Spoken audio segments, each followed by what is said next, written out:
this intersection of philosophy and legality is really interesting, but also important. And I think because so many people are so passionate about politics, but aren't necessarily, like you were saying, asking these whys for beneath their actual belief system, it's a really great entry point for a lot of people into getting into philosophy, which personally I'm biased, but I'm like, I think we need to, right? It's truly grounding your belief system into your truth, Yeah. right? And asking those questions.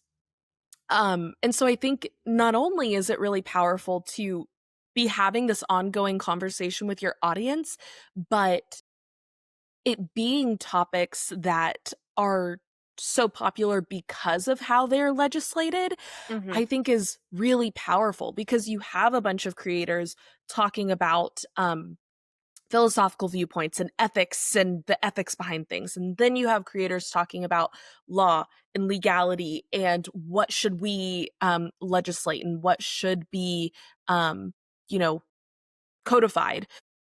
To have someone break this down and say, okay, we need to start with this and understanding our ethics, but that doesn't necessarily mean it should be legislated in this certain way, Hmm. or how does this inform the way we think about our Hmm. laws, is a really beautiful conversation that I think I haven't seen opened up. And so it just makes me really excited as someone who's passionate about both of these things that Yeah. these are the areas that you're wanting to go into. And if I could just say something to that, I Yeah. think a lot of people, they look at topics within a silo.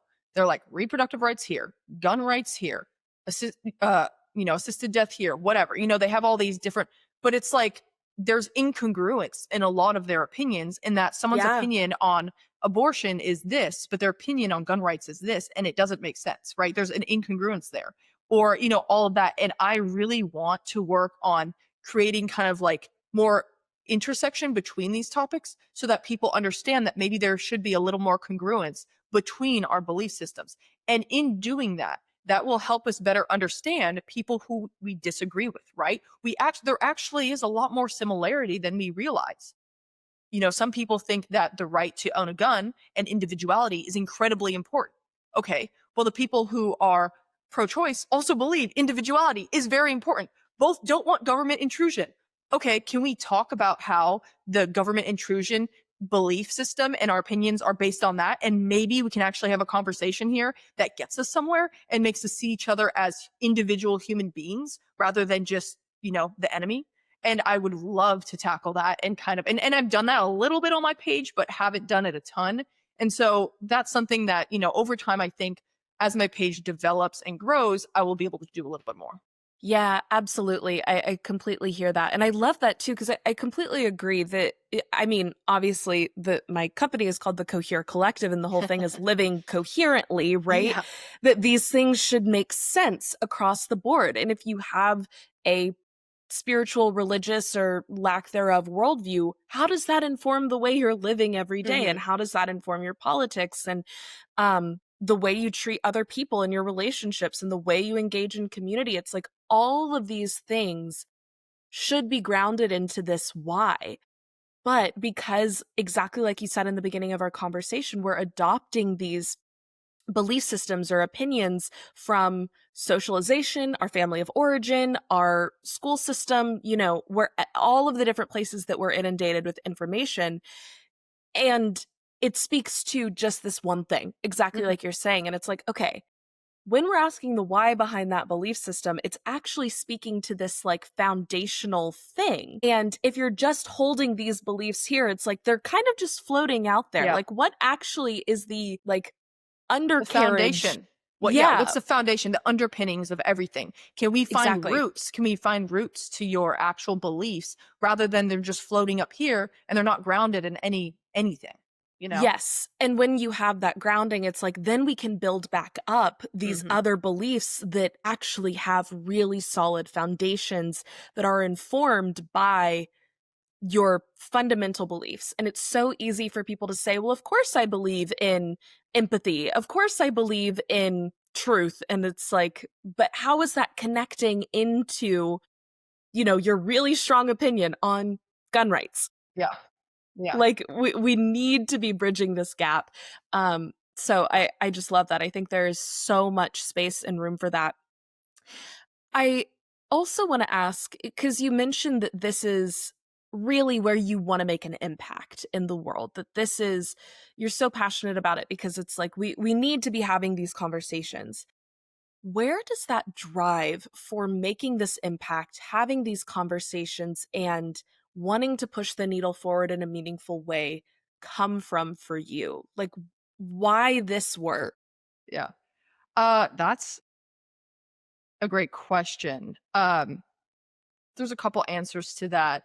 So I do think that I was raised in a household that was very based on ethics, morals, all of that. Not only because I was raised in religion. I will say the fact that I was raised in religion, while it introduced me to various theories, philosophies, all of that, right, wrong, it didn't have the largest impact on me because my parents, they started practicing religion when I was born, pretty much. So they were learning how to do it with me. There was no blueprint for that. And so it wasn't the strongest foundation. I actually fell away from Christianity for a while, came back when I was in law school. So, like 4 or 5 years ago. So, relatively still new in that regard. Nonetheless, my dad owned a business and he was very passionate about that business. He had both my parents have crazy work ethic. I'll tell you that. And he was very ethical about it. And I watched as, he would not do as well as his competitors because he would not hurt his own employees. He would not take away from the quality of his product. He would not, you know what I mean? Like his competitors would lower their prices, get cheaper quality. And to give some context, he owned a fish business. It's headquartered in Honolulu, Hawaii, and it imports and exports fresh seafood around the US and around the world.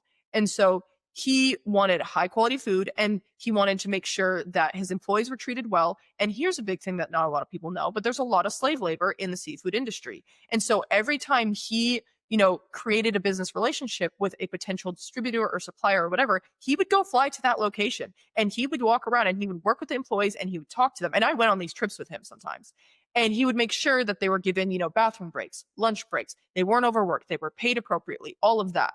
And so I was just introduced to that at a very young age. And to a degree, maybe there's some nature in that as well. And that I was born with some kind of fiery passion to do these things. Or, I was always a very bullheaded, stubborn, opinionated child. I got in a lot of trouble as a kid because I would, stand up for people who I thought were the underdogs or needed representation, all of that. And my mom, she also came from a very strong background, had very strong ethics, and she was very involved in my life. My dad was working, she was a stay-at-home mom. And so she impacted me greatly as well in raising me to be a certain way.